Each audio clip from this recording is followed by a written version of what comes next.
네, 안녕하십니까. 박양규 목사입니다. 이렇게 귀한 자리에 불러주셔서 진심으로 감사를 드립니다. 강의를 시작하기 전에 아까 몇 마디 말씀을 나눴는데 참 우리 선배 목회자님들의 내공이 너무 깊으셔서 제가 굉장히 지금 두렵고 떨리는 마음으로 있습니다. 그렇지만 하나님 나라를 세워주시고 닦아주시는 먼저 해주신 우리 선배님들의 그 길을 제가 뒤따라가는 입장으로서 오늘 좀 좋은 강의를 할 수 있도록 최선을 다하도록 하겠습니다.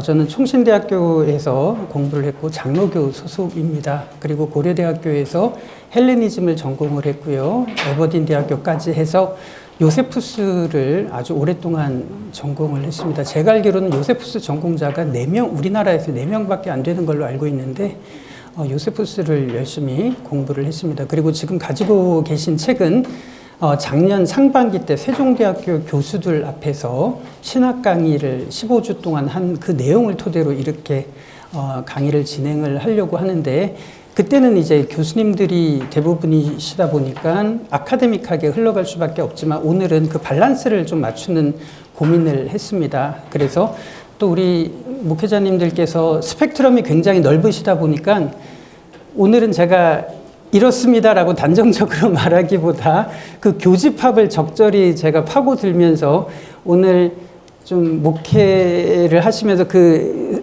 타임라인을 한번 정리해 보시는 그런 시간을 한번 가지시면 어떨까라고 생각을 합니다.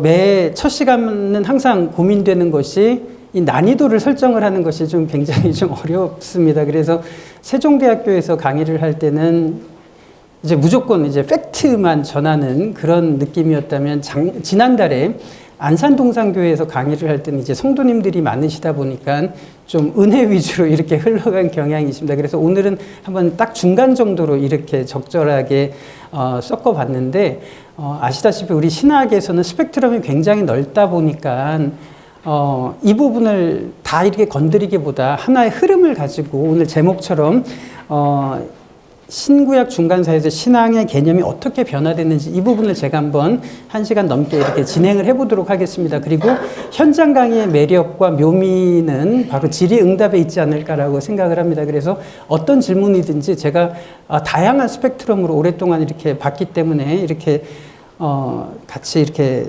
질문을 최대한 잘 답을 해보도록 하겠습니다. 중간사 수업이라는 책을 만들었습니다. 그래서 몇 년 전에 라틴어 수업이라고 하는 그 책을 보면서 영감을 받았습니다. 어려운 내용을 이렇게 우리 생활에, 현실에 접목할 수 있는 이 책을 보면서 참 감탄을 했던 적이 있는데, 제가 그동안 접했던 제2성전기 신구약 중간사의 내용은 너무 어렵든지 아니면 너무 내용이 부실하든지 이 둘 중에 하나였습니다. 그래서 어떻게 하면 이 접점을 잘 고민을 해볼 수 있을까, 이런 고민을 하면서 라틴어 수업이라는 책을 보면서 신구약 중간사 수업을 거기서 따왔습니다. 본격적으로 한번 우리 신구약 중간사 속으로 들어가 보도록 하겠습니다.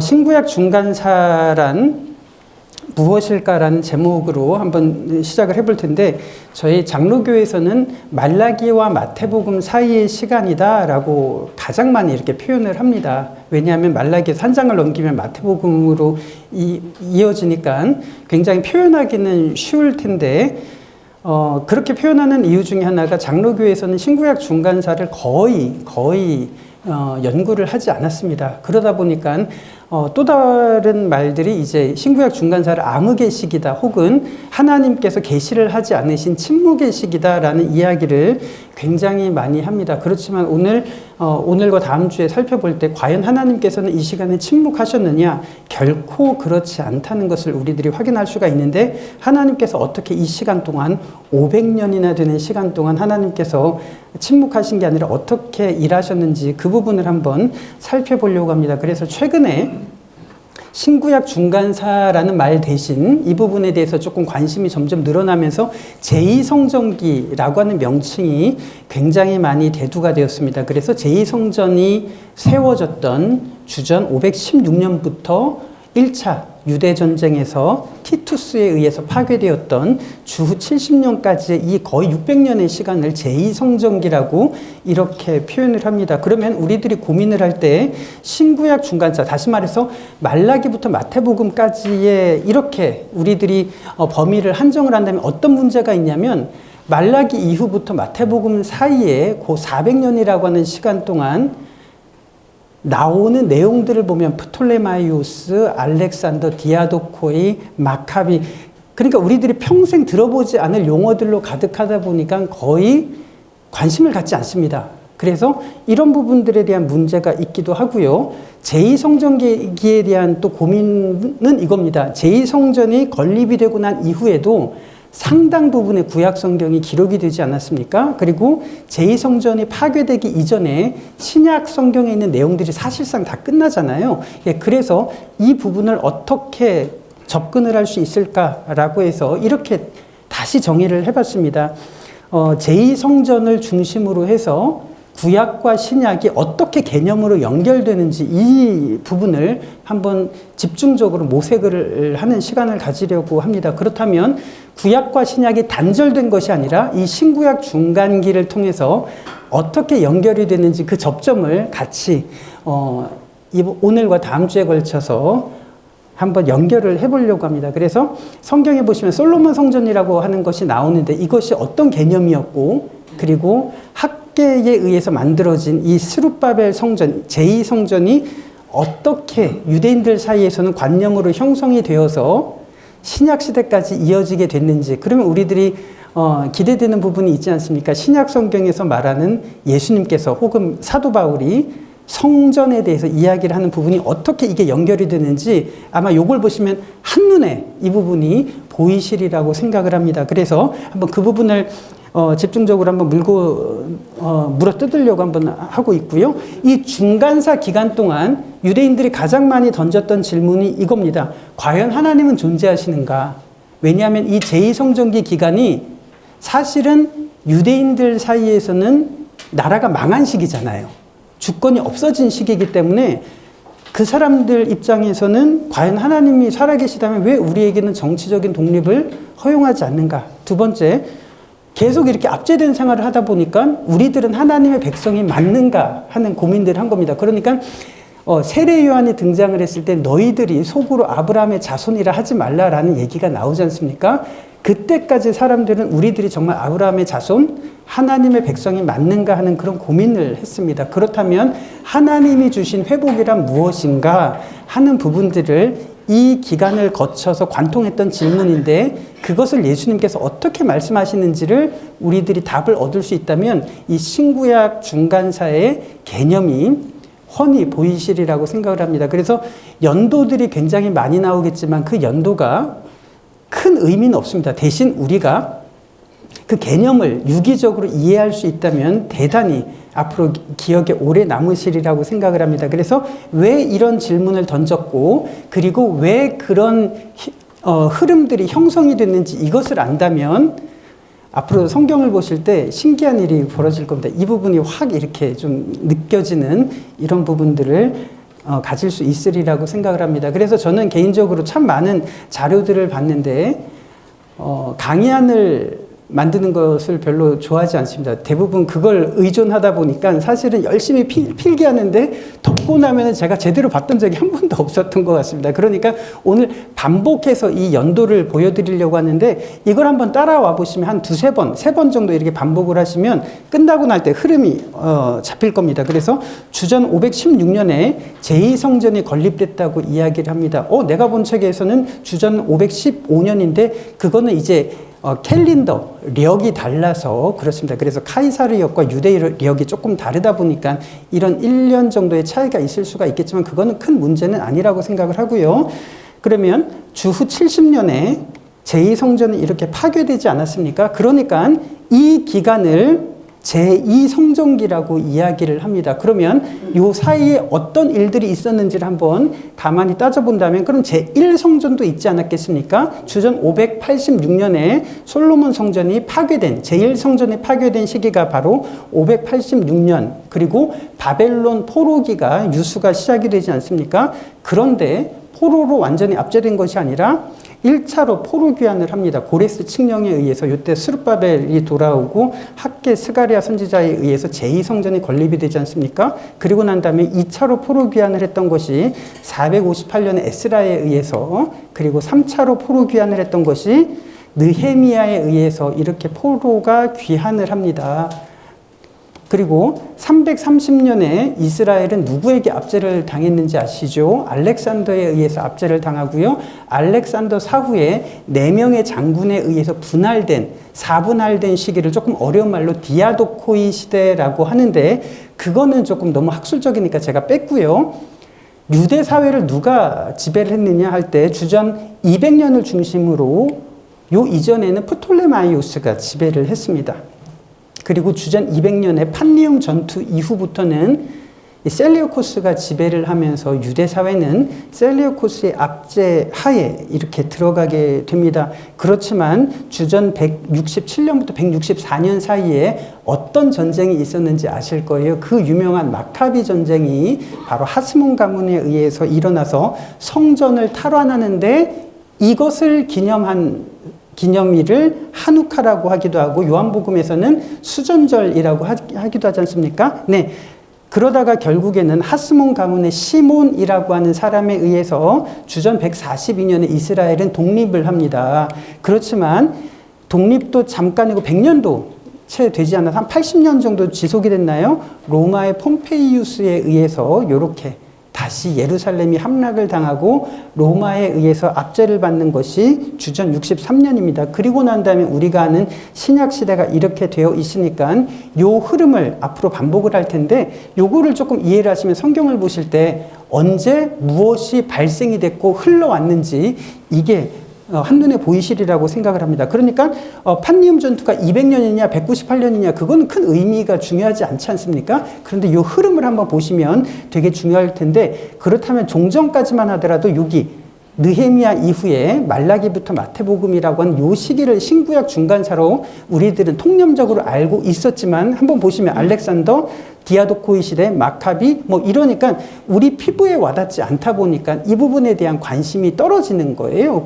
그래서 제가 제안하는 건 이게 아니라 한번 요 시기를 신구약 중간사로 해서 1성전과 2성전, 그리고 예수님께서 말씀하신 성전의 개념이 어떻게 오랜 기간 변치 않고 관통이 되고 그리고 적용이 되는지, 이거를 우리의 언어로 표현할 수 있다면 대단히 영광스러운 흐름을 우리들이 보실 수가 있으리라고 생각을 합니다. 그래서 오늘은 이 부분에 대해서 좀 집중적으로 한번 다루고요. 다음 시간에는, 오늘도 이 부분에 대해서 언급은 하긴 하겠지만 다음 시간에는 진짜 중요한 마카비 시대의 요기를 조금 더 깊이 들어가 보도록 하겠습니다. 그래서 성전의 개념이 어떻게 연결이 되고 종교가 어떻게 유지가 되고 변천이 됐는지를 한번 살펴보고요. 다음 시간에는 2개의 전쟁을 가지고 한번 타임라인을 오가는 그런 개념을 한번 잡아보도록 하겠습니다. 미리 말씀을 드리자면 마카비 전쟁 때 있었던 관념이 신약 시대의 관념에 굉장히 큰 영향을 미칩니다. 그런 증거들을 한번 살펴볼 텐데, 중요한 것은 신약 성경이 기록이 된 것은 유대 전쟁 이후에 기록되지 않았습니까?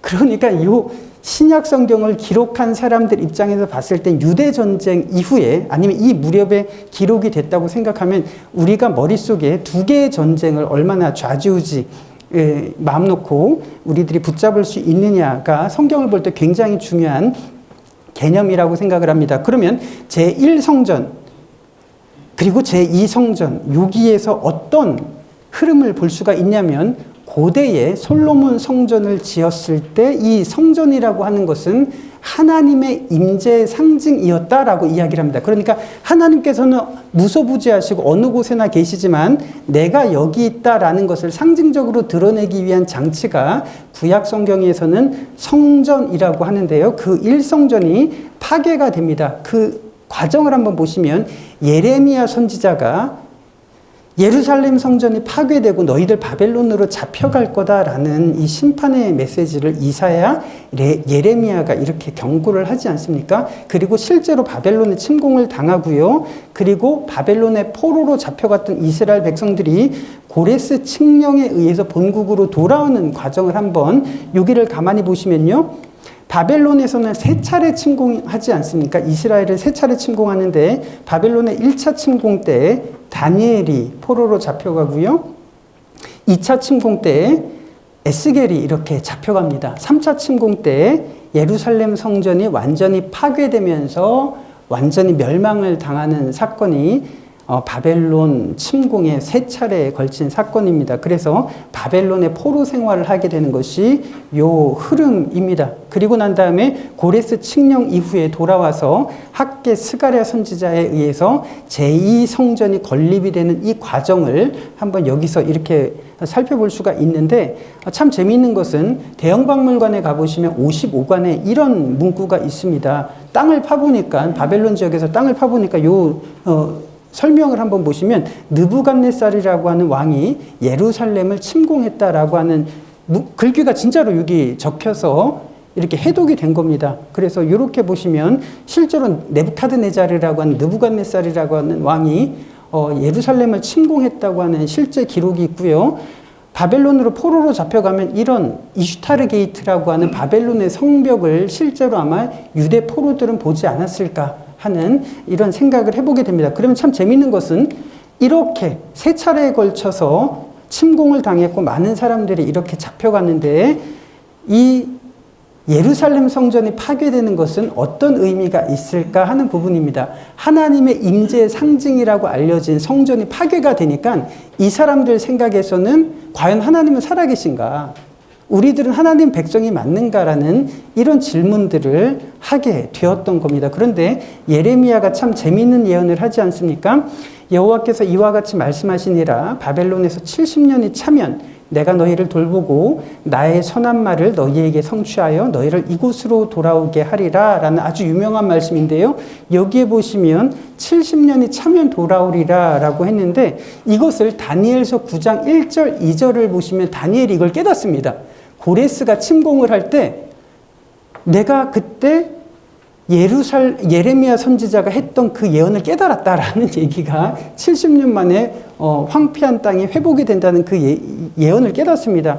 그러니까 여기에 보시면 고레스 칙령이라고 하는 페르시아의 왕이 바벨론을 무너뜨리고 난 이후에 바벨론의 포로로 잡혀왔던 유대 포로들을 본국으로 돌아가게 승인해준 문서가 바로 그 유명한 키루스 실린더 혹은 고레스 칙령인데요. 요거를 구글로 한번 쳐보시면 이렇게 나옵니다. 그래서 요 밑줄을 그어봤는데요. 고레스 실린더는 기원전 539년에 신바벨로니아 제국의 침략을 받은 이런 얘기가 나오는 거예요. 그러니까 이 내용이 실제로 고레스가 바벨론을 무너뜨리고 유대 포로들을 본국으로 돌아가게 허용해 준 그 문서, 굉장히 유명한 문서입니다.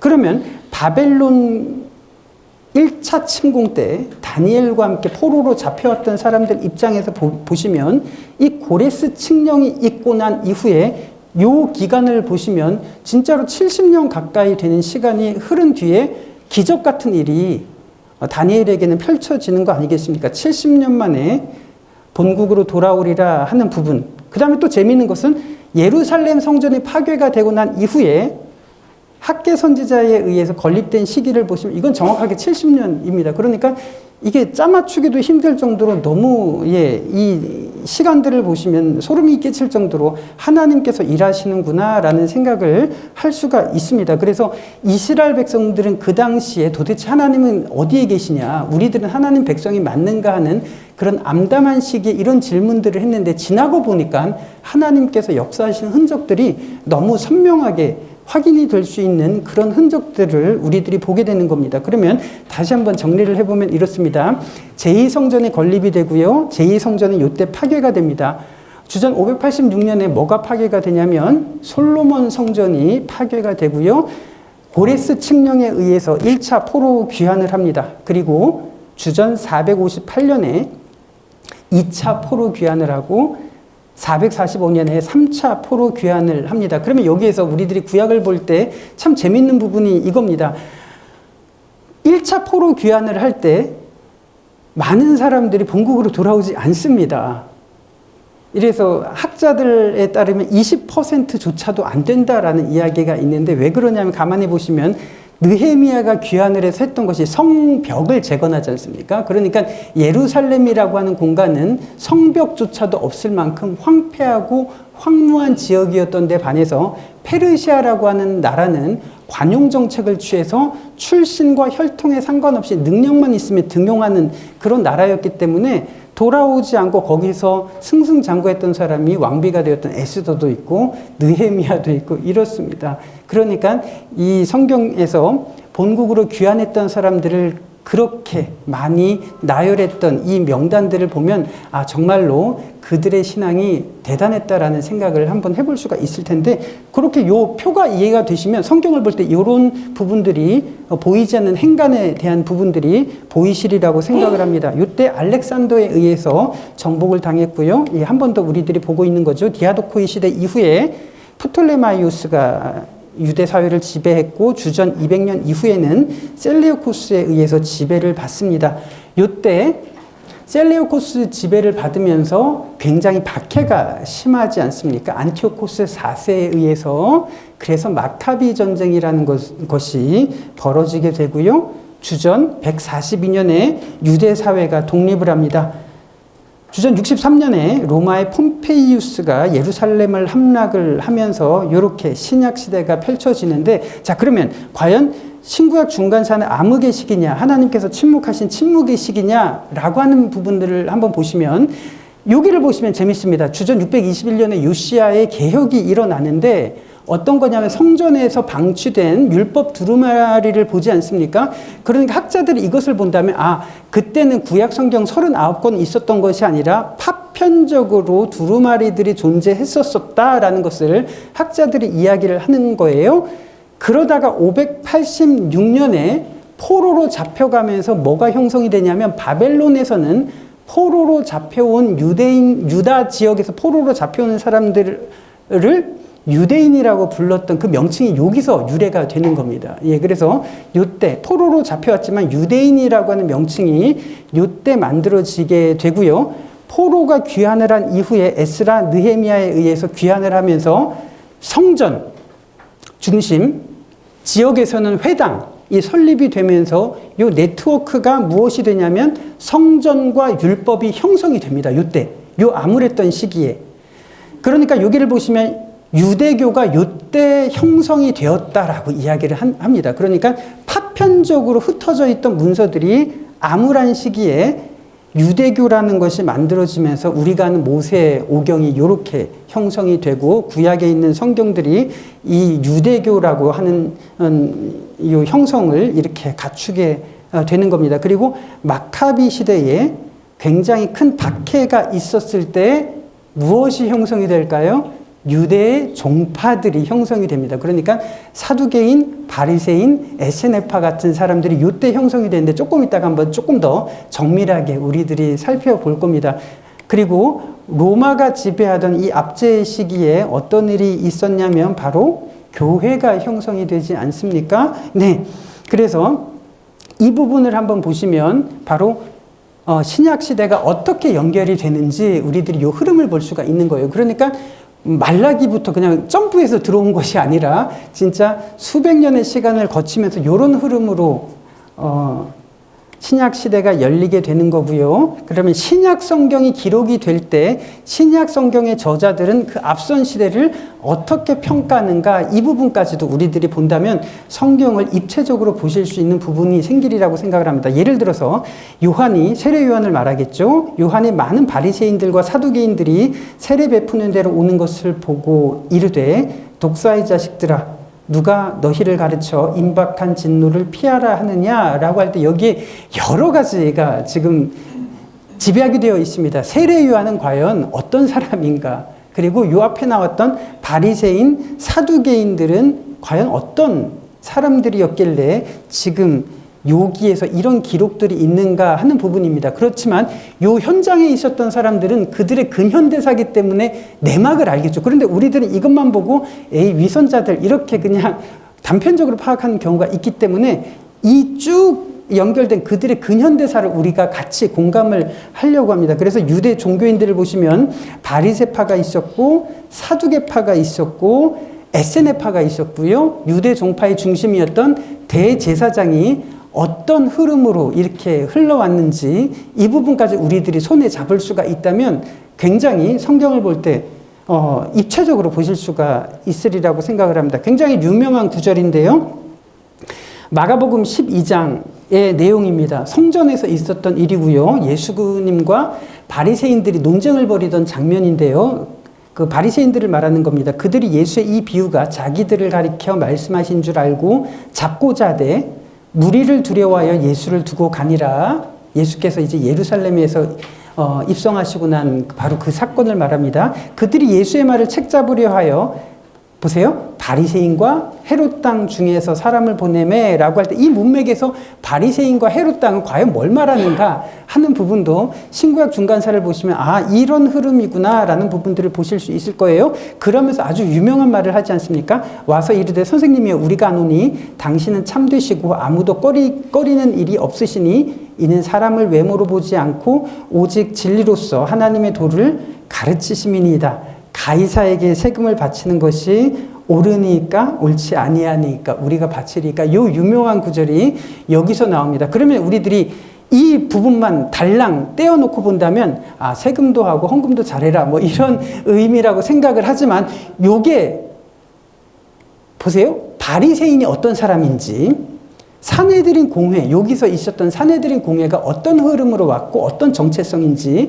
그리고 지금 이 공간적인 배경이 되는 성전은 어떤 곳인지, 그렇다면 사내들인 공회의 의장인 대제사장은 어떤 사람이고 세금이라고 하는 것은 어떤 의미며 당시 가이사는 어떤 의미를 가지고 있었는지, 이게 신구약 중간사에서 열리면 이건 뭘 말하는구나, 오늘 강의 끝나고 마지막 부분에 이거구나 하는 부분들을 알 수 있으리라고 생각을 합니다. 그래서 이런 부분들을 잡아내는 것이 신구약 중간사의 굉장히 중요한 백미라고 생각을 하지, 이게 뭐 정확하게 200년에 뭐가 있었고 167년에 뭐가, 이 연도를 기억하는 것보다 훨씬 더 중요한 게 바로 이 근현대사를 통해서 신약 성경을 입체적으로 볼 수 있느냐, 그리고 구약과 신약의 흐름을 우리들이 잡아낼 수 있는가 하는 부분일 겁니다. 그러면 마카비 전쟁이 있었을 때 유대 사회를 박해했던 그 장본인이 맨체스터 박물관에 있습니다. 그래서 안티오코스 4세가 발행한 주화가 이렇게 전시가 되어 있는데, 안티오코스가 저렇게 생겼나 봅니다. 옆모습이. 네. 그래서 이때 마카비 전쟁이 일어나는데, 구약시대는 이렇습니다. 저 빨간 지역이 팔레스타인 지역이고요. 그러니까 아수르, 바벨론, 이집트가 서로를 침공을 할 때 항상 이 땅을 거쳐가도록 되어 있습니다. 그러니까 이 빨간색 칠한 팔레스타인 땅은 언제나 강대국의 전쟁터였던 그런 장소였습니다. 이게 우리들이 잘 알고 있는 구약시대의 프레임이고요. 이 중간기로 오면서 로마가 저쪽에서 발흥하기 시작을 합니다. 등장하기 시작을 하지만 이 셀레우코스와 프톨레마이오스가 이 팔레스타인 땅을 장악하기 위해서 5번의 전투를 벌입니다. 그리고 5차 시리아 전쟁 때 바로 셀레우코스가 프톨레마이오스를 몰아내고 유대 사회를 지배를 하는 것이 바로 아까 200년에 말씀드린 셀레우코스가 유대 사회를 지배하는 겁니다. 그러니까 얼마나 치열한 전투를 통해서 요 빨간 지역, 요 교통의 요충지를 차지하려고 했겠습니까? 그러면 요 시대로 한 번만 더 자세하게 들어가 보도록 하겠습니다. 이제 조금 눈에 잡히지 않습니까? 516년에 제2성전이 건립이 되고 주후 70년에 제2성전이 파괴가 됩니다. 자, 이제 마카비 시대로 다시 한번 넘어가 보도록 하겠습니다. 알렉산더가 있었고요. 200년을 중심으로 해서 그 전까지 프톨레마이오스가 유대 사회를 지배했고 200년부터는 셀레우코스가 지배를 했습니다. 그런데 아까 보여드렸던 안티오코스 4세가 즉위했던 것이 주전 175년입니다. 이때가 유대 사회에서 굉장히 중요한 분수령인데, 성결대학교의 박정수 교수의 표현을 조금 인용을 하면은 이 부분을 이해하기가 굉장히 쉽습니다. 안티오코스 4세를 중심으로 해서 이 전의 시대를 헬레니즘의 잔잔한 파도라고, 다시 말해서 통치자는 바뀌었는데 지역 구석구석에는 누가 바뀌었는지도 모르고 그냥 알아서 이렇게 지나가는 상태. 그러니까 박해도 없었고 그냥 완만하게 이렇게 성전과 회당을 중심으로 이렇게 지내다가 안티오코스 4세부터는 헬레니즘을 강요하면서 유대교를 박해하는 요 시기가 바로 주전 175년부터 발생을 하게 되는 겁니다. 그래서 이게 마카베오서라고 하든지 아니면 가톨릭의 외경의 요 내용들이 굉장히 많이 포함이 되어 있는 부분이 그렇습니다. 그러다가 마카비 전쟁이 하스몬 가문에 의해서 발생을 합니다. 그리고 이때 예루살렘 성전을 탈환하고요.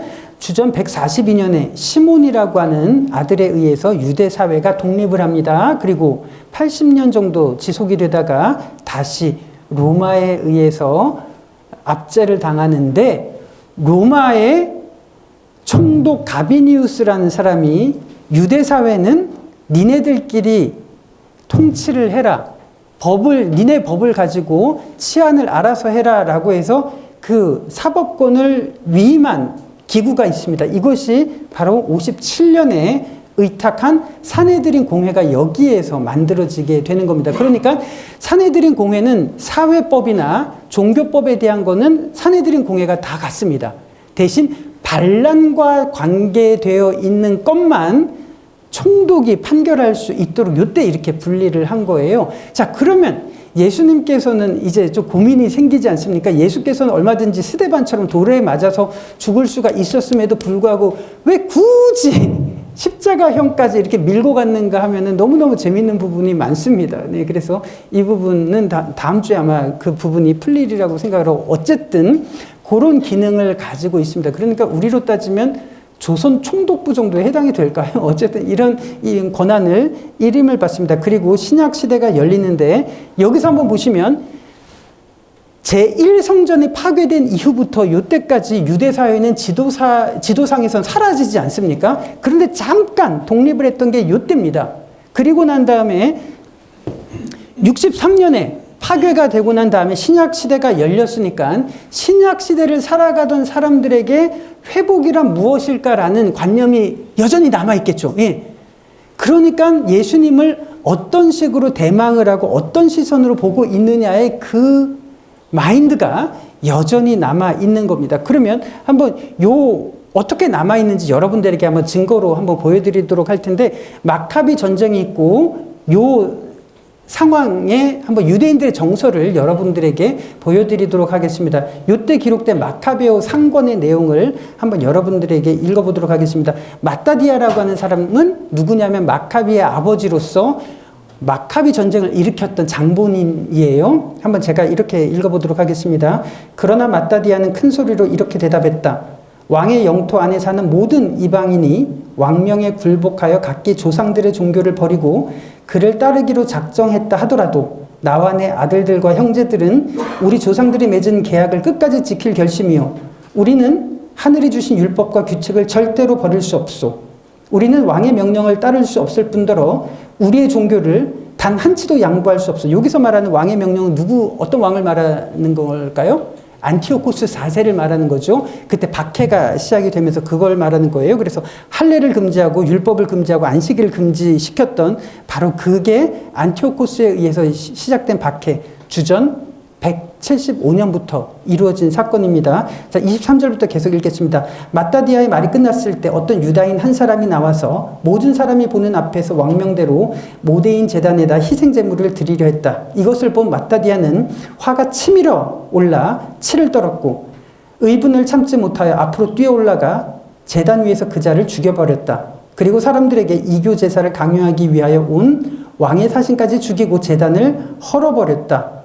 이 모습을 보니까 누구 생각나나요? 구약의 많은 선지자들이 생각나지 않습니까? 제단을 헐어버리고 하는 그런 사람들. 이렇게 해서 마따디아는, 그 다음에 표현을 보시면 이렇게 해서 마따디아는 전에 그 민수기 25장에 나오는 그 사람이에요. 비느하스가 살루의 아들 시므리를 찔러 죽였을 때처럼 율법에 대한 열성을 과시하였다라고 하니까 마카비 전쟁이 있을 때 이 사람들은 여전히 구약에 대한 그 율법에 대한 열성을 여전히 가지고 있었는데 그 근거가 구약을 통해서 이렇게 가지고 있었던 이 흔적을 볼 수가 있습니다. 그러면 이런 관념들이 신약까지도 이어지는 흔적들을 참 많이 볼 수가 있습니다. 그게 이제 마카비가 예루살렘 성전을 탈환하기 직전에 했던 연설인데요. 이렇습니다. 유다의 부하들은 자기들을 치러 나오는 적군을 보고 유다에게 말했다. 우리가 이렇게 적은 수요를 가지고 저 많고 강한 군대와 어떻게 싸워낼 수가 있겠습니까? 게다가 우리는 오늘 아무것도 먹지 못하여 기진맥진해 있습니다.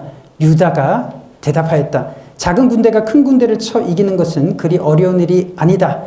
하나님께서 구원하시려고 하면 군대가 크고 작은 것이 문제가 되지 않는다. 전쟁의 승리는 군대의 다수에 달린 것이 아니고 하늘이 내려주는 힘에 달려 있다. 그러니까 초자연적인 것을 의지를 했는데 진짜로 이긴 겁니다. 네. 이제 말도 안 되는 병력이었는데 진짜로 이겼습니다. 그래서 한우카, 수전절을 지키는 게 요 상황인데 여기를 보시면 작은 군대가 큰 군대를 쳐서 이기는 거, 과거에 기드온 때도 그랬고 수많은 전쟁 때의 구약 시대의 사람들이 가졌던 그 개념을 이렇게 가지고 있는 겁니다. 그러니까 이 개념이 어디서 연결이 되냐면 하나님의 초자연적인 계시를 예수님 시대에도 여전히 그걸 가지고 있는 겁니다. 그 200년 전에 마카비 시대에 말도 안 되는 병력의 열세 속에서도 이 전쟁에서 이겼던 것처럼 지금도 하나님께서 초자연적으로 개입을 하신다면 얼마든지 로마를 이길 수 있다라고 하는 그런 관념을 가지고 있었는데 예수님께서 이 말씀을, 비슷한 말씀을 하십니다. 그 사람들의 인식을 언급하는 말씀을 하시는데 이게 겟세마네에서 예수님께서 잡혔을 때 내가 할 수만 있다면 12연대나 되는 동원 못할 줄 아냐. 바로 그 사람들은 이걸 기대했다는 걸 말하고 있는 거고요. 예수님께서 광야에서 시험을 받으실 때 그 세 가지가 생뚱맞는 게 아니라 이 당시 사람들이 의지했던 그 내용을 예수님께서는 그대로 유혹에 받으신 겁니다. 그러니까 마귀가 주는 세 가지 시험은 그 당시 예수님 시대에 신약 시대 사람들이 가지고 있었던 메시아에 대한 기대가 바로 그런 부분이었다는 것을 학자들이 이야기를 하고 있는데 이렇습니다. 여기를 보시면 마카비 전쟁 때 마카비가 이겼습니다. 그리고 142년에 마침내 독립을 하게 되는데 유대 고대사 요세푸스가 쓴 내용에 보시면 시몬이라고 하는 사람이 마침내 독립을 쟁취합니다. 그 요세푸스의 기록은 이렇습니다. 백성들에 의해 대제사장이 된 시몬은 즉위한 첫 해 셀레우코스인들의 속박에서 유대인들을 해방시켰으며 그들에게 조공을 바치지 않아도 된다고 허락했다. 유대인들은 이 같은 자유와 조공의 면제 특권을 누리게 된 것은 셀레우코스 왕국 창건 후 170년이 지난 후의 일이었다. 유대 백성들이 시몬을 얼마나 존경하고 좋아했는지 개인 상호 간의 계약 문서나 공공 기록에서조차도 유대인의 은인이요 지배자인 시몬의 통치 원년에 라는 표현을 쓰고 있는 것을 보면 능히 짐작할 수가 있다. 이게 몇 년이라고요? 주전 142년에 있었던 일입니다. 진짜로 그 옛날 1성전이 멸망한 이후에 몇백 년 만에 이렇게 잠깐 독립을 쟁취한 겁니다. 이게 시몬을 향한 사람들의 인식이었고요. 더 재미있는 것은 요겁니다. 이때 유다인들은 종려나무 가지를 흔들며 환호 소리도 드높게 비파와 꽹과리 이렇게 흔드는 거예요. 이 시몬이 예루살렘 성에 입성을 할 때. 그러면 예수께서 예루살렘 성전에 입성을 하실 때 사람들이 흔들었던 거는 구약에서 찾아볼 게 아니라 그들의 근현대사에서 그 흔적을 볼 수가 있는 거예요. 그러니까 그 당시 잠깐 80년 동안 독립을 했을 때 세금을 안 내도 되고 진짜 평안한 시대가 되었다라고 이야기를 하는데 그렇지만 로마 시대의 압제를 받으면서 엄청난 세금 폭탄이 이렇게 맺어지면서 유대인들은 무엇을 메시아로부터 기대를 했을까 하는 요 흔적들도 우리들은 볼 수가 있는 겁니다. 그러니까 이런 흔적들을 본다면 그 당시에 근현대사를 보면 이런 흐름이 있었구나 하는 흔적들을 보실 수가 있으리라고 생각을 합니다. 그러면 이제 굉장히 익숙해지리라고 생각을 하는데 여기서 유다 종파가 어떻게 발생을 하는지를 한번 가만히 살펴본다면 안티오코스 4세가 즉위를 합니다. 그러면서 이때를 중심으로 해서 헬레니즘의 잔잔한 파도, 헬레니즘의 거친 파도가 이렇게 시작이 됩니다. 그래서 이때 유대인들에 대한 박해가 시작이 됩니다.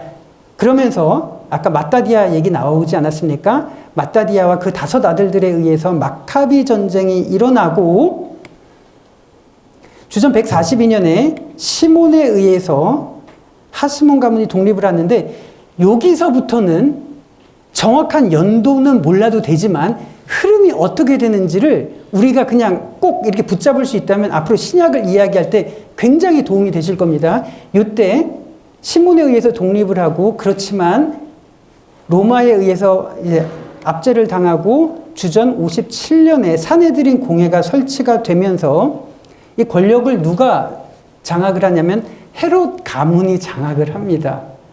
그러니까 실질적인 통치는 헤롯 대왕 가문으로부터 받고, 종교적인 부분은 사내들인 공회로부터 지배를 받고 하니까 유대인들은 그야말로 이중으로 살아가기가 어려운 시대가 바로 신약 시대였던 겁니다. 그러면 이제 대제사장 어떻게 변천이 되는지를 살펴보시면 요때까지 대제사장은 어떤 가문이 장악을 했냐면 24반차에 의해서 솔로몬 이후부터 요때까지 유지가 된 겁니다. 심지어 바벨론의 포로로 잡혀갈 때도 요 가문이 장악을 했습니다. 대제사장은 바로 사독 계열의 가문이 대제사장을 이렇게 번갈아 가면서 했습니다. 그러면서 종신직이었어요, 요때.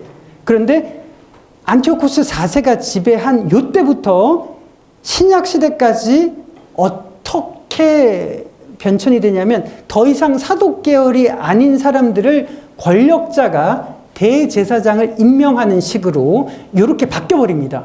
그러니까 요 이후에 대제사장 하면 더 이상 사독 계열을 생각을 하시면 안 되고, 얘네들은 어떻게 돈 주고 성직 매매를 했구나, 이렇게 생각하면 정확합니다. 그래서 이 부분에 대해서 할 얘기가 정말 많은데, 헤롯 대왕이 마음에 들면 대제사장을 폐위하고 자기 마음에 맞는 사람들을 임명하고, 어떤 사람은 하루 만에 폐위되는 사람도 있기도 하고, 그러니까 요 자리를 장악하기 위해서 아첨과 뇌물, 성직매매가 이때부터 시작이 되는 거예요. 그러니까 예수님 시대에 대제사장, 안나스, 가야바 이런 사람들이 그런 식으로 대제사장 직분에 이렇게 올라왔던 사람들입니다. 그러면 순수한 사람들은 어디 있었을까요? 이 부분을 한번 표를 보시면 좋겠습니다. 박해가 시작이 되니까 경건을 갈망했던 사람들이 광야로 나갑니다. 이거는 분파가 아니고 그냥 경건을 갈망했던 사람들이라고 하는 세 글자 혹시 들어보셨나요? 네, 맞습니다. 하시딤 무리들이, 경건을 갈망하는 사람들이 광야로 나가기 시작을 했습니다. 그래서 요 사람들이 광야로 나가서 하시딤이 되면서 이렇게 그들의 명맥이 요때 드러나는 거예요. 예. 그런데 마카비 전쟁이 시작이 되니까 하시딤 전부가 아니고, 이건 분파가 아니죠. 그냥 경건을 갈망하는 사람. 더 이상 우리들은 성직 매매한 대제사장 밑에서, 타락한 성전 밑에서 종교 생활이 이거는 의미가 없다라고 생각해서 이렇게 경건을 삼아서 광야로 나가기 시작을 했는데, 마카비 전쟁이 일어나면서 하시딤 중에서도 일부의 사람들이 마카비 전쟁에 가담해서 이렇게 전쟁을 벌입니다. 이것이 바로 마카비 전쟁이고요. 그러다가 셀레우코스 왕조는 아론 계열의 알키모스를 임명합니다. 그러니까 사독 계열은 아닌 거죠. 그래서 하스몬 가문에서 이 사람을 죽이고 난 이후에 요 기간이 되게 중요합니다. 이스라엘 역사 속에서 7년 동안 대제사장이 공석이 된 사상 초유의 사건이 발생을 하는 거예요. 그러니까 포로로 잡혀갔을 때도 대제사장이 있었고 그랬는데, 요때 대제사장이 없는 7년간의 공석이 있습니다. 예. 그러면 어떤 흐름이 되었을까요? 여기를 보신다면 주전 152년에 누가 대제사장직을 차지했냐면 하스몬 가문의 요나단이 왕도 되고 대제사장도 이렇게 되는 거예요. 그러니까 여호야립 가문의 사람이기 때문에 사독 계열은 아닌데 그냥 자기가 이렇게 대제사장으로 즉위를 하는 겁니다. 그렇지만 시몬, 하스몬 가문에서 독립을 쟁취했으니까 사람들은 이걸 문제 삼지 않고 좋아했던 그 장면을 보게 되는 거죠. 그러면 경건을 갈망했던 사람들은 어디로 갔을까 하는 부분이겠죠. 그러니까 대제사장이 공석이 되고 더 이상 사독 계열이 대제사장 즉위에 회복이 되지 않았을 때 사독 계열의 사람들이 쿰란 공동체 들어보셨잖아요. 거기서 의의 교사라는 말 들어보셨죠. 그러니까 정확하게 실명은 모르지만 의의 교사라고 하는 지도자를 중심으로 광야로 가서 공동체를 만든 사람들과 나머지 하시딤이 모여서 무엇을 만드냐면 에세네파가 여기서 만들어집니다. 그러니까 쿰란이랑 에세네파랑 같습니까? 라고 하는 건 여전히 학자들이 고민을 하고 있는데, 쿰란은 사회 지역에 있는 지역적인 명칭이라고 보시면 좋고, 요거를 조금 더 크게 해석한 것을 에세네파라고 보시면 좋을 겁니다. 네. 그래서 이렇게 돼서 어떻게 되죠?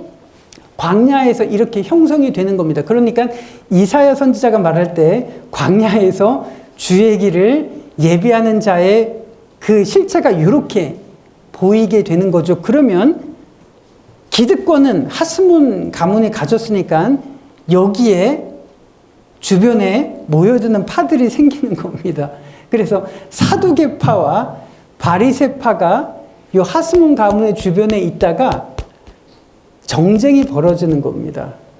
그리고 난 다음에 참 아까 어떤 목사님께서 말씀을 하셨는데, 얘네들이 박해를 받을 때는 그렇게 고생을 하다가 지네들이 독립을 하니까 박해받는 것처럼 똑같이 하더라. 예, 맞습니다. 그러니까 시몬에 의해서 독립을 하고 난 이후에 권력에 완전히 밀착했던 파가 사두개파, 여기서 배척이 돼서 민중 속으로 들어간 파가 바리새파, 예, 그렇게 되는 겁니다. 그래서 사두개파가 권력을 장악을 해가지고 바리새파를 굉장히 많이 고통을 주게 되는 사건들이 굉장히 많이 있습니다. 그것을 우리가 조금 이따가 보게 될 거고요. 그럼 광야에서 쭉 이런 사람들이, 분파들이 있다가 예수님에게 세례를 베푸는 장면을 우리들은 아까 그 성경을 통해서 보게 된 거예요. 예. 그래서 이러면서 신약 시대가 열려지게 된 겁니다. 이 흐름 조금 이해가 되시죠? 자, 그러면 제가 요거를 수학 공식처럼 외웠을 때는 기계적으로 외우다 보니까 이게 무슨 말인지 몰랐는데, 이 흐름을 알고 난 다음에 요걸 보니까 이게 나의 언어, 내 방식으로 이제 설명을 할 수가 있겠더라고요. 그래서 에세네파, 바리새파, 사두개파가 있었으면 에세네파라고 하는 명칭은 경건이라는 뜻입니다. 아까 하시딤, 거기에서 히브리어 하시딤에서 그리스어로 옮겨지면서 그렇게 명칭이 에세네파가 됐고요. 바리새파는 아시지 않습니까? 페루심이라고 하는 구별된다는 의미에서 요 명칭이 있고요. 사두개파는 의롭다라고 하는 명칭에서 왔는데, 활동지는 광야, 그 다음에 바리새파와 사두개파는 도시를 중심으로 이렇게 활동을 했습니다. 자, 그러면 정치적인 성향은 에세네파는 완전히 광야로 나갔으니까 분리주의였고요. 사두개파는 권력 주변에 있었으니까 사대주의가 될 수밖에 없었죠. 그러니까 대제사장도 사두개인들 중심으로 나왔고, 항상 이 권력자들 옆에 있었던 사람들이 사두개파였습니다. 그러니까 그 전까지만 하더라도 셀리오코스 왕조 편에 있었다가 하스몬 가문이 독립을 하니까 요 편에 있었다가 로마가 독립을 하니까 또 요 편에 있었다가, 이 사람들이 누구냐면 사두개파. 여기서 축출이 된 바리새파는 어떻게 해요? 민중 속으로 있으니까 성향이 민족주의가 될 수밖에 없었던 그런 성향을 갖고 있었습니다. 자, 그러면 여기서 에세네파가 어떻게 형성이 됐는지 조금 이해가 되시지 않습니까? 그러면서 어떤 성향을 가지고 있었는지, 그러면 권력 주변에서 있다가 몰려난 바리새파는 어떤 성향이었는지, 민족주의였고 뭐 이런 성향을 가지고 있었고, 사두개파가 어떤 성향을 가지고 있었는지 이해가 되시지 않습니까? 얘네들은 요때부터 항상 권력 옆에 있었던 사람입니다. 그래서 사두개인들 중에서 돈이 많은, 혹은 돈을 많이 바친 애가 권력자로도 발탁이 되는 사람이 누구?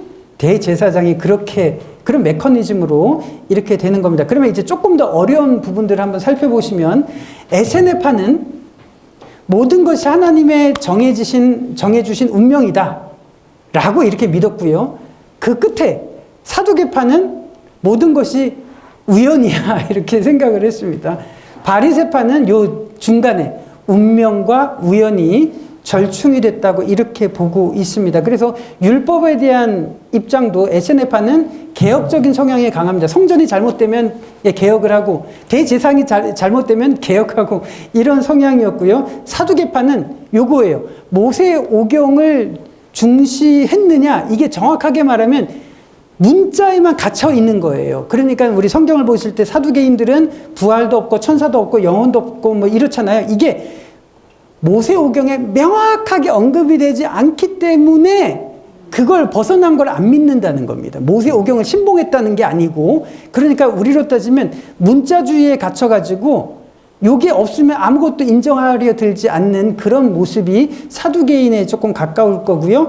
바리새인들은 실용주의적인 모습이 있었습니다. 네. 그래서 율법이 있으면 시대에 맞게 끊임없이 고민을 해서 주석과 주해를 달아요.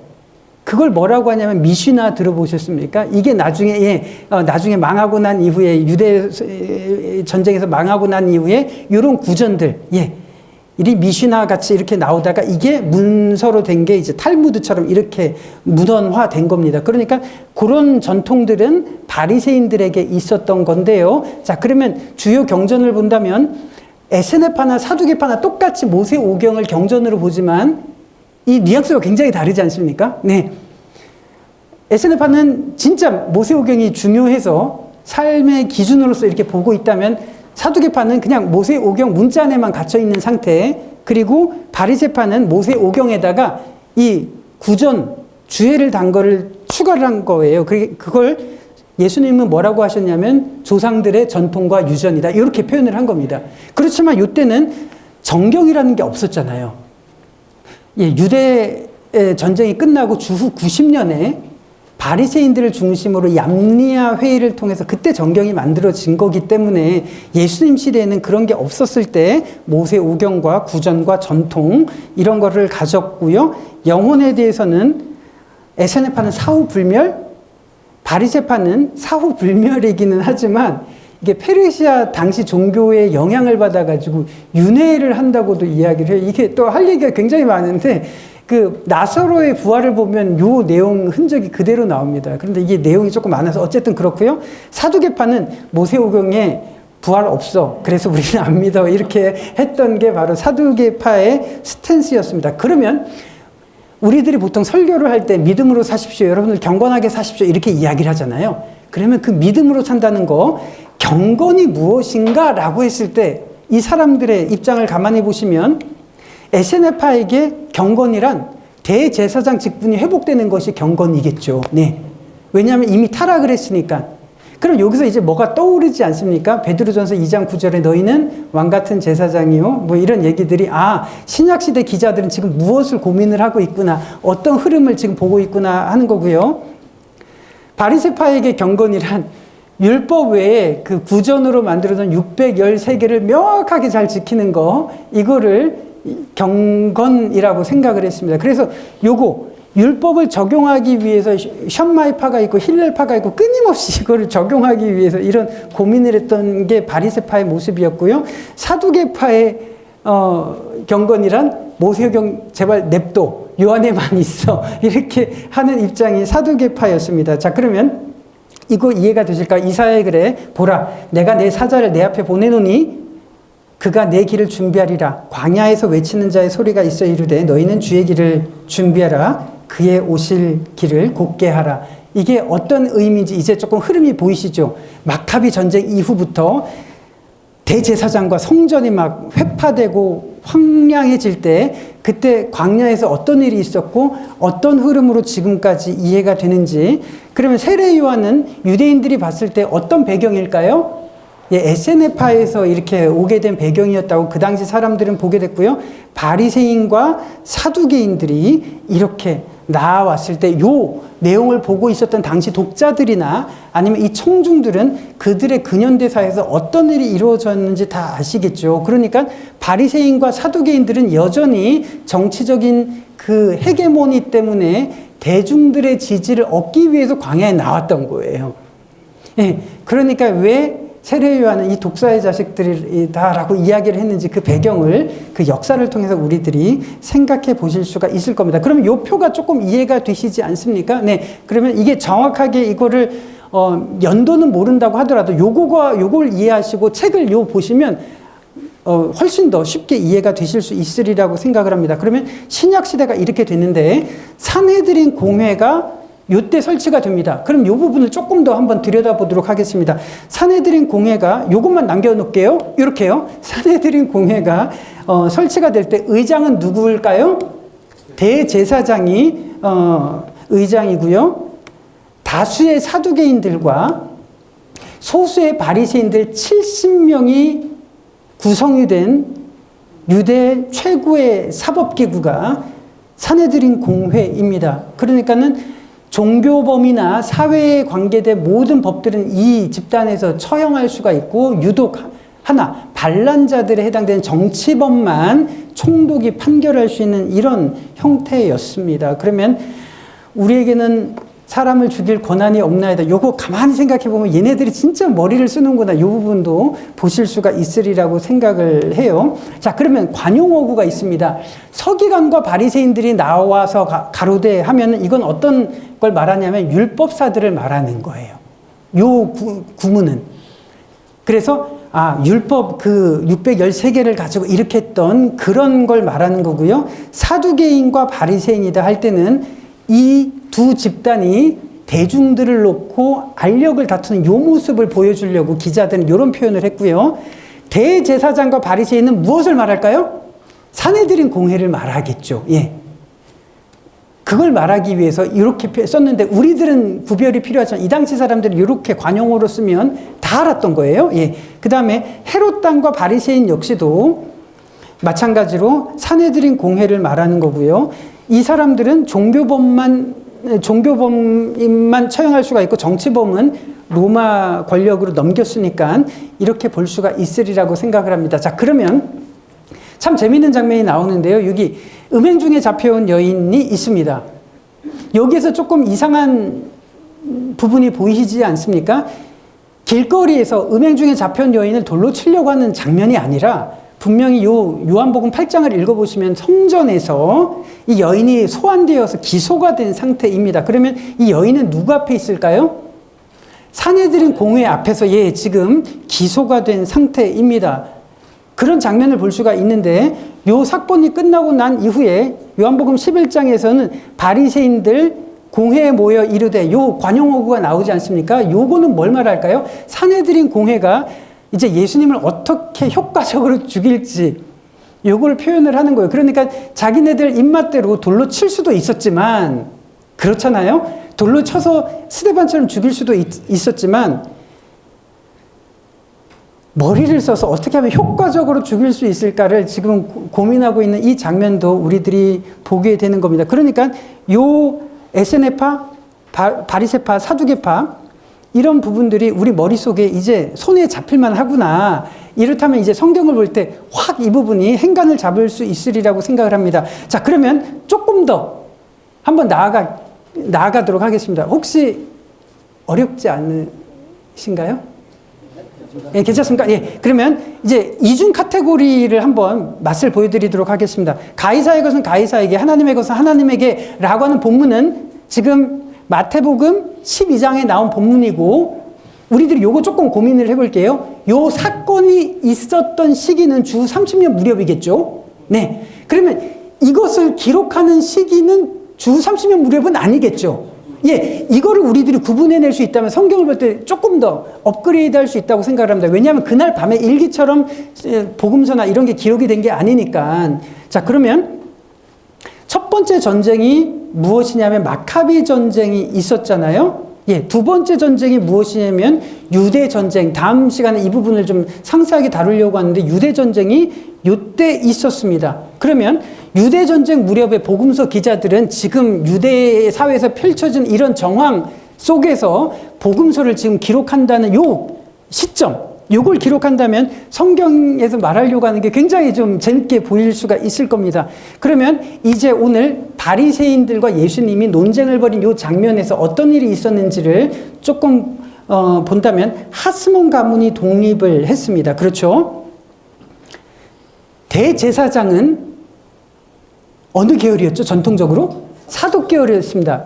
그렇지만 175년 안티오코스 4세 이후로부터 어떻게 됐나요?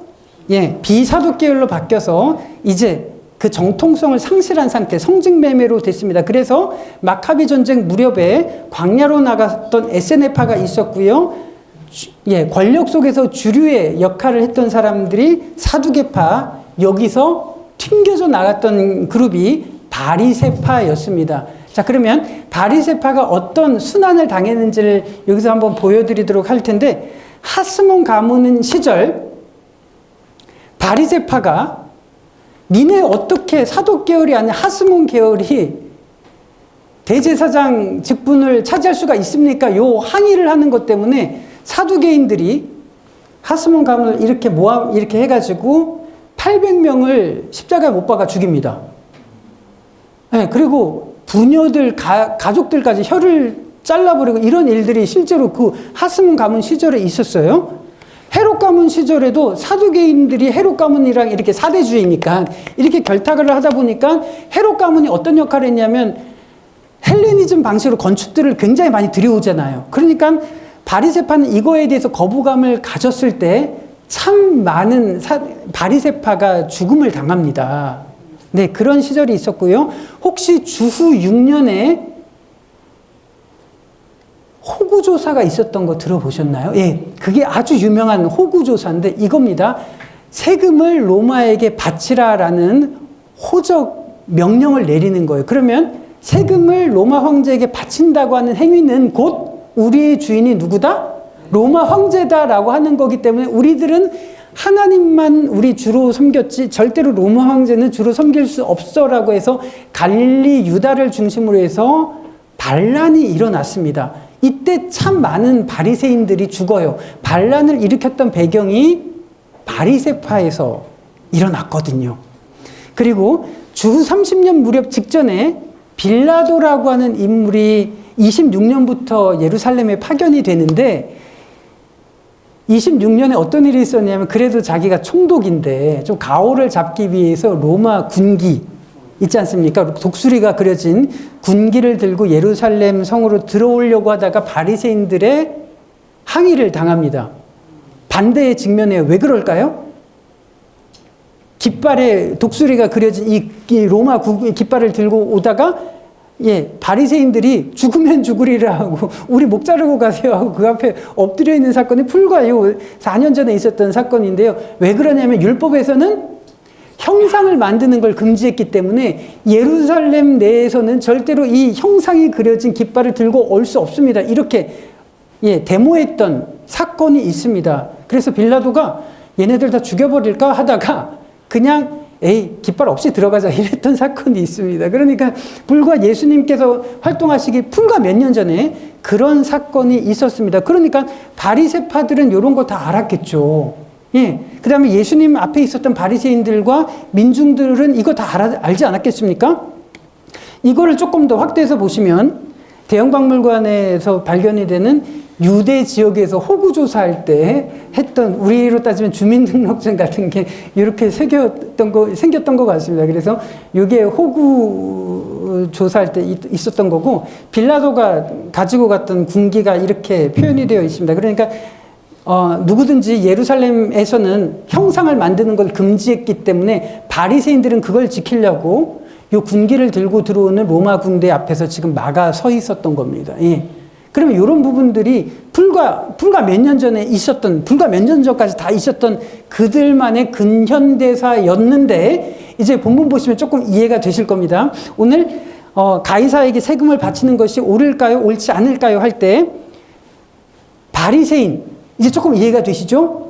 네, 산헤드린 공회, 어떻게 작동을 하고 언제부터 시작이 됐고, 어떤 법을 다루고 어떤 법을 배척하는지 요거, 성전이라는 곳은 어떤 곳인지 이해가 되실까요? 네, 산헤드린 공회가 진짜 골 때리게 했던 장치가 뭐냐면 성전은 거룩한 곳이기 때문에 성전 안에서는 세속적인 돈 쓸 수 없어 이렇게 만든 거예요.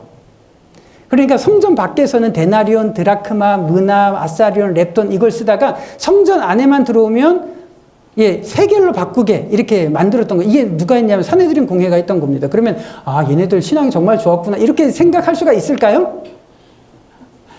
그래서 예수님께서 왜 채찍을 들고 이 환전상 다 엎었냐면 얘네들이 뭘 했냐면 데나리온과 세겔의 환율을 자기 마음대로 조작을 한 거예요. 그래서 예수님께서는 왜 분노를 하셨냐면 이렇습니다. 예루살렘 성전에서 제사를 드릴 때 제물을 구입을 하잖아요. 그래서 제물을 보면 그 사람의 경제 수준을 알 수 있다고 이야기를 해요. 그래서 부자들은 뭐 황소나 양을 사지만 누가복음의 앞부분에 보시면 예수님이 어린 시절에 예루살렘 성전에서 제물을 드렸는데 뭘 샀는지 아시죠? 산비둘기 잡아서 드렸잖아요. 이거는 빈민들을 위해서 율법이 배려한 그런 조항입니다. 그러면 우리들이 만약에 빈민이고 예루살렘에 가서 산비둘기를 산다면 얼마면 적당할까요? 산비둘기 산다. 우리 많은 주변에 보면 닭둘기 많지 않습니까? 산비둘기 사면 얼마면 보통 뭐 적절할까요? 예. 한번 우리 사내들인에서 뭐 정하시죠. 예. 자, 얼마면 좋을까요? 예. 산비둘기 10,000원. 예. 또 있나요? 요 당시에 조사를 해보니까 환율을 따져보니까 9만 원에 거래를 했던 거예요. 그러니까 요 사건 이후에 과부가 2렙돈을 바친 사건이 거기서 나오는 거예요. 왜 그런지 이해가 되죠. 2렙돈을 환율로 환산을 하면 2,500원인 거예요. 그러니까 2,500원을 가지고 있는 여인이 자신이 속죄의 제물을 바치기 위해서는 9만 원이 필요했고, 혹시 2명의 부양가족 아이가 있으면 27만 원을 요구했던 사회가 바로 이 사회였던 거예요. 예수님이.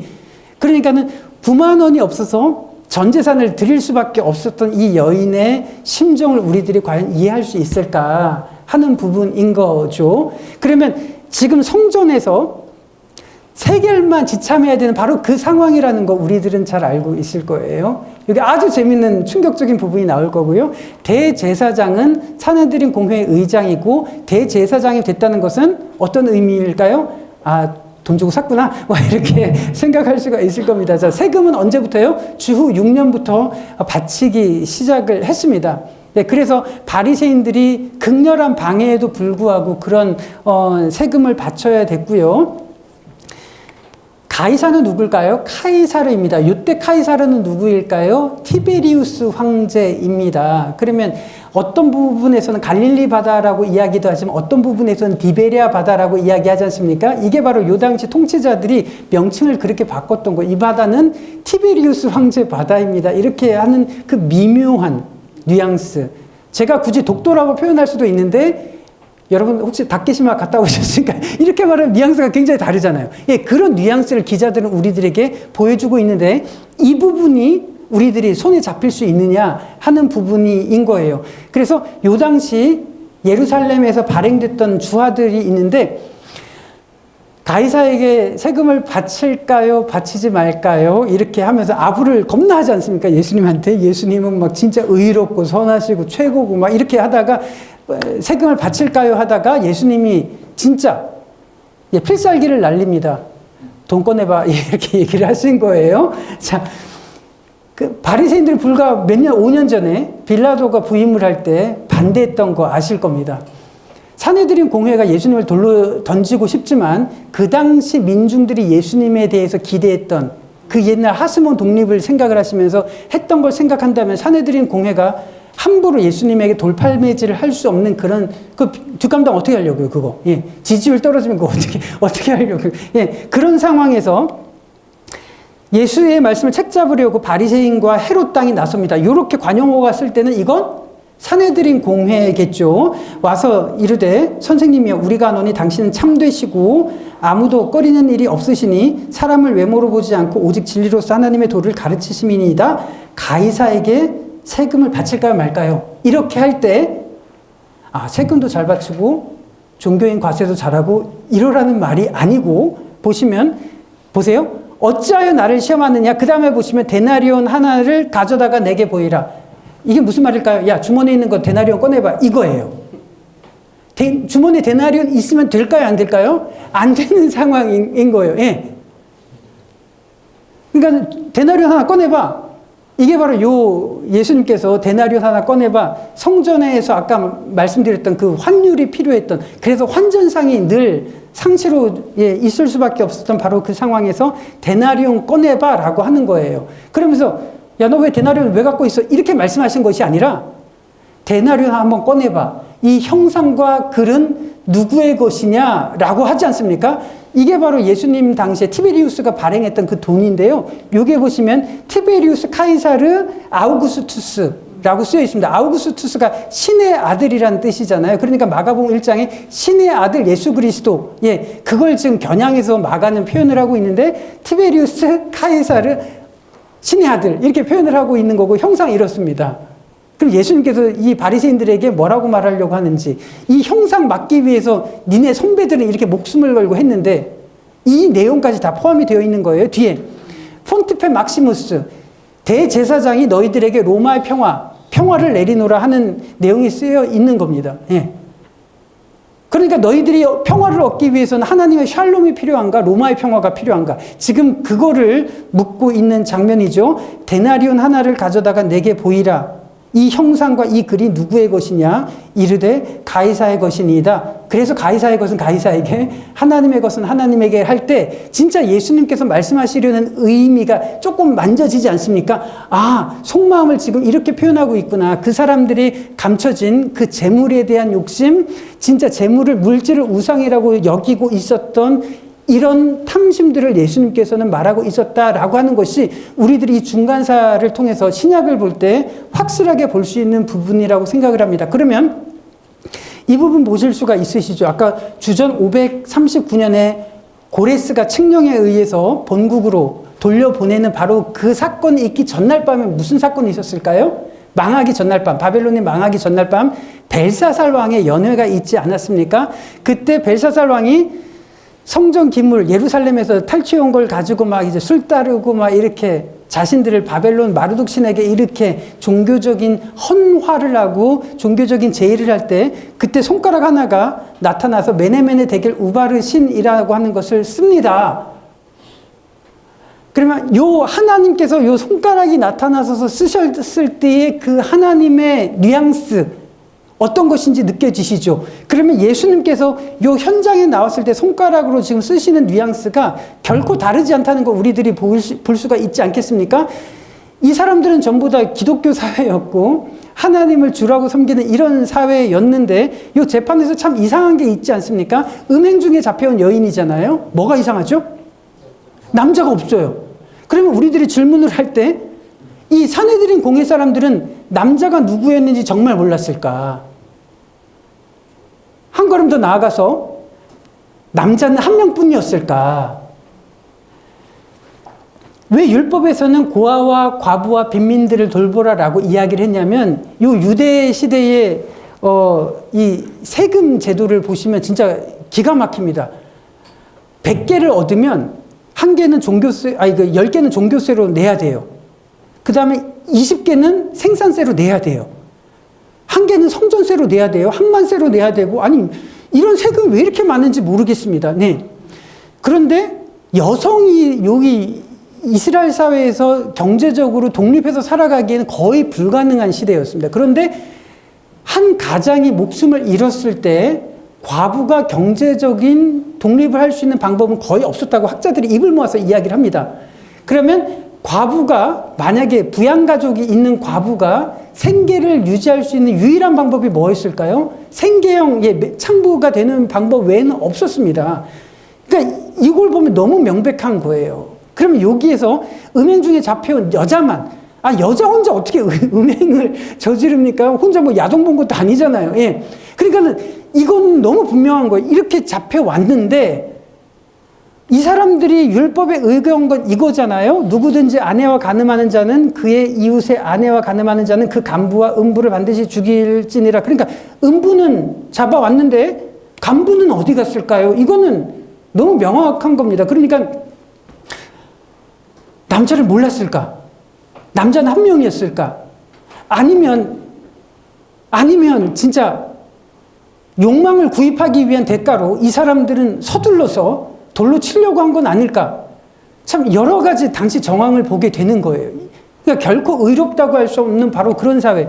그러니까 하나님께서 지금 이 현장에 나타나셔서 예루살렘 성전 기물을 가지고 이렇게 하고 있는 상태에서 글자를 쓰신 모습이랑 너무 비슷합니다. 그러면 렘브란트가 이 그림을 왜 그렸을까 하는 것이 1636년에 이 그림을 그렸습니다. 제가 장로교 목사인데 이제 조금 더 나아가 보도록 하겠습니다. 혹시 감리교 목사님들 계시면 제가 사도의 말씀 먼저 드리도록 하겠습니다. 예. 이 그림을 그린 것은 1636년이고요. 1619년에 어떤 일이 있었냐면 네덜란드 도르트 회의가 있습니다. 그때 장로교 교리를 만들었습니다. 무조건 전적 타락, 무조건적인 선택, 제한적인 속죄, 불강력적인 은혜, 성도의 견인. 이거를 정확하게 반대로 주장했던 알미니우스는 추방을 당하고, 이 당시 알미니우스 주의자들은 예배를 드릴 수 없을 정도로 장로교로부터 돌팔매질을 당하고 예배 처소가 막 파괴가 당하고 진짜로 그랬습니다. 그래서 렘브란트의 평전을 보면은 렘브란트 장로교 신자가 아니었거든요. 그러니까 정말로 많이 고초를 당한 거예요. 그러니까 쉽게 말해서 이런 거죠. 장로교 아니면 감리교, 침례교 이거 막 돌팔매질하고 막 억압을 하고 그러면서 했던 얘기가 하나님 주권 이렇게 얘기했던 게 요 1619년부터 1636년까지 요 상황인 겁니다. 요때 1636년에 렘브란트가 이 그림을 그리는데 여기 보시면 바벨론 왕인데 왕관을 쓰고 있는 것이 아니라 지금 터번을 쓰고 있잖아요. 그렇지 않습니까? 페르시아의 터번을 왜 바벨론 왕이 쓰냐고요. 왜? 터번에 해당되는 페르시아의 말이 무슨 말이냐면 네덜란드를 상징하는 꽃의 이름이에요. 예, 맞습니다. 1636년에 어떤 일이 있었냐면 요게 있어요. 그 들어보셨죠? 튤립 파동. 예, 그래서 요 밑에 기록을 보시면 보통 노동자가 1년 동안 버는 연봉을 3천만 원이라고 한다면 요때 거래됐던 튤립 한 뿌리의 가격이 3억에서 4억 2천이다 이렇게 표현을 해요. 그러니까 저는 상상은 안 되죠. 요 튤립 한 뿌리가 그러니까 갑자기 가격이 이렇게 치솟으니까 과연 이 칼빈주의 사회에서 뭐라고 이야기를 할까요? 갑자기 우리 베란다에서 키우던 튤립이 막 3억, 4억, 2천 막 이렇게 하니까 간증하러 다녀야 될까요? 이거 하나님이 주신 축복이다? 그러니까 온 암스테르담이 열풍을 진짜 이렇게 불었던 거예요. 그러면서 레미안 팔고 자이 팔고 다 팔고 예, 튤립을 샀는데 이렇게 다시 원래대로 돌아오니까 어떻게 되냐면 자살하고 절망하고 비관하는 일들이 이 네덜란드에서 너무 많았던 겁니다. 그러니까 정말 우리들이 묻고 싶은 건 하나님의 주권, 하나님의 절대 주권이라고 외치던 바로 그 사회. 이거 아니면은 다 내쫓아버리고 감리교도 다 내쫓아버리던 이런 사회가 왜 이렇게 튤립 파동 앞에서 무기력하냐? 저는 이게 너무 마음이 아팠습니다. 예. 제가 대학교 다닐 때 칼빈주의 아니면은 정말로 죄송합니다. 예. 교수님들 거의 마귀 새끼처럼 이렇게 얘기하는 걸 많이 들었어요. 만세반석 열리니 내가 들어갑니다. 이 찬송 아실 겁니다.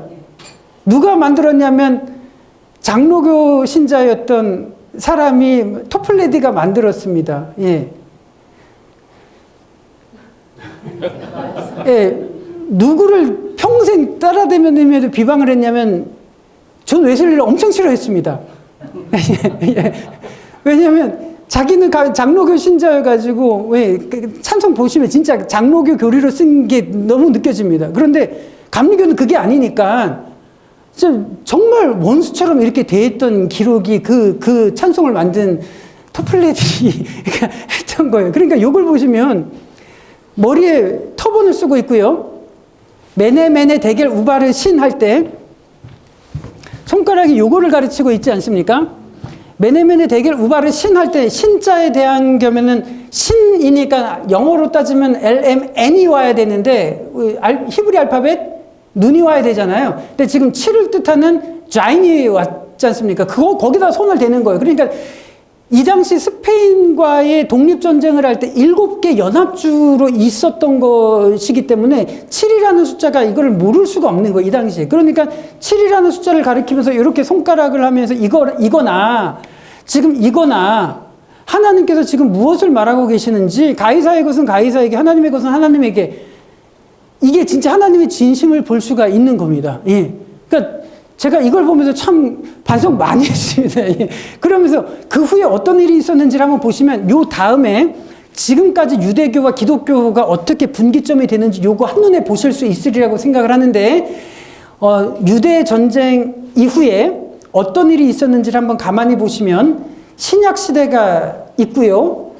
세 개의 종파만 남겨보도록 하겠습니다. 이렇게요. 유대 전쟁 이후에 종파가 어떻게 되는지 한번 보시면 유대 전쟁을 통해서 예루살렘 성전이 파괴가 됐으니까 대제사장 존재할 수 있습니까? 없습니까? 예, 더 이상 대제사장 없어졌어요. 그리고 난 다음에 사두개파는 어떻게 됐냐면 이 사람들은 사대주의자들이잖아요. 이 사람들은 로마에 대해서 전쟁을 하는 거 싫어하는 사람들이잖아요. 조선 총독부에 있을 때 우리나라 독립군이 오는 거 이완용이나 이런 사람들은 좋아했을까요?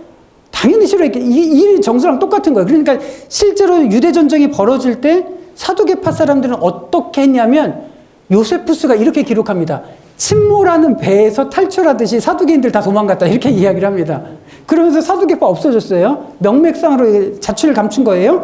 그 다음에 바리새파는 어떻게 됐냐면 유대 전쟁 속에서 이 사람들 중심으로 항전을 하다가 없어지는 거예요. 티투스에 의해서 무너지니까. 네, 그리고 여기서 요하난 벤 자카이라고 하는 바리새인 지도자가 여기 탈출을 해서 얌리아 종교회의를 주후 90년에 개최하지 않습니까? 그러면서 경전을 만들면서 우리가 아는 구약 39권이 이때 만들어지면서 랍비 유대교가 이렇게 형성이 되는 겁니다. 예. 그리고 에세네파는 광야에 있었기 때문에 로마 군대가 가는 데마다 이 광야에 모여있는 이 분파들 다 죽였어요.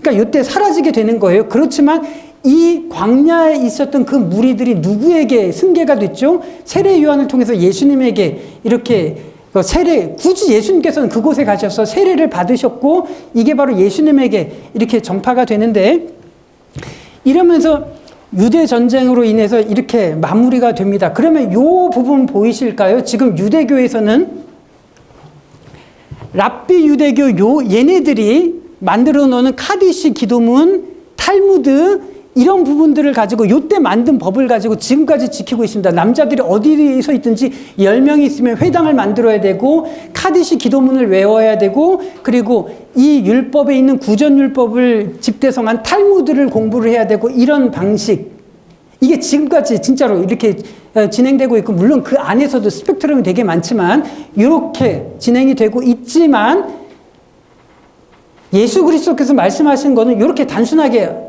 어느 순간 튀어나온 것이 아니라 제2성전에서 이렇게 이어지고 있는 것이 신약 성경에서 말하고 있는 부분이에요. 그래서 이때 학계 선지자가 이런 말을 하지 않았습니까? 이때는 1성전이 파괴가 되고 난 다음에 2성전을 지었잖아요. 근데 2성전을 지을 때는 1성전에 비해서 너무 초라한 거예요. 그때 학계 선지자가 이렇게 이야기를 한 거예요. 너희 가운데 남아있는 자 중에 2성전 이전 영광을 본 자가 누구냐? 이제 이것이 너희에게 보잘것없지 아니하냐? 이렇게 말한 거예요. 너무 보잘것없어서. 그런데 학계 선지자가 뭐라고 이야기를 하냐면 이 성전의 나중 영광이 이전 영광보다 크리라.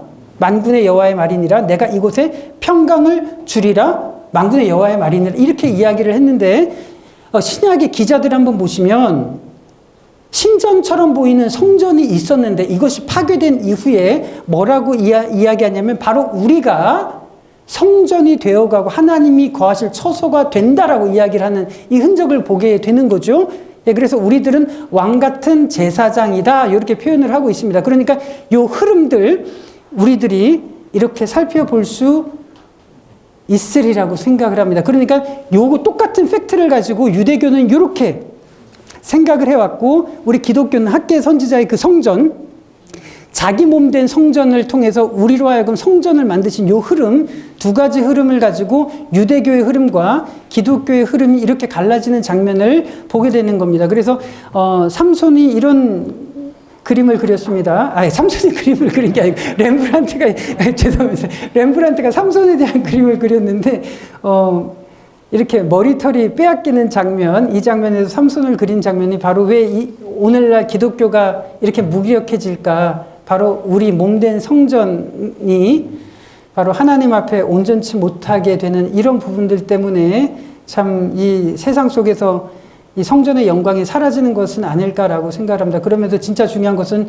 교리를 확립하고 하나님 주권을 외치는 그 프로파간다를 통해서 능력이 나타나는 것이 아니고 우리 몸된 공동체가 얼마나 하나님의 영광을 사람들이 성전을 생각하면서 지켜왔던 그 방식으로 이 성전을 생각하느냐 여기에 따라서 바로 하나님의 영광이 우리를 통해서 드러난다고 생각을 합니다.